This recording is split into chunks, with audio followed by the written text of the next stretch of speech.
Representative, I guess I just want to clarify, because you've mentioned it on several occasions about the Attorney General Paxton and his view on the ABA model rules. Did the Attorney General consult with you to file this amendment? No, I have not talked to the Attorney General, and this is not my amendment. This is Representative Krause's amendment. Are you aware if this is in any way is codifying a position by the Attorney General? What I have in front of me, Representative Muñoz, and you might have read this, I'm happy to share it with you, is the Attorney General's opinion from December.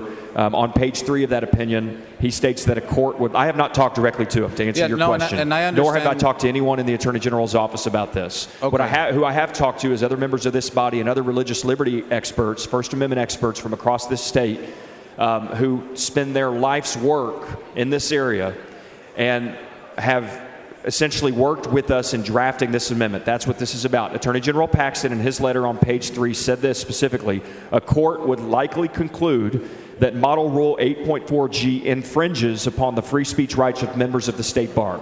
Yeah, no, I understand that. Mr. Bales raises a point of order. The gentleman's time has expired. The point of order is well taken and sustained. Chair recognizes Mr. Moody to close on his amendment. Amendment to the amendment. Thank you, Mr. Speaker, members. I would add, I know leaving to the will of the House here, so I'm going to ask you to support this. The word substantially is something that we use currently in the religious freedom context in state law, and so it would just be, this is just a conformity measure, simply. I know we've discussed a lot of other things, so I just want to bring it back to the center of what this amendment actually does. This is just a conforming measure to bring us back to the language that we have currently under RFRA that would govern these types of actions if an agency were to do this. So it's just setting the same burden that we have consistently done. And in fact, all those other sunset bills that we've had come through here that we've seen this discussion, we've had this substantially language in them.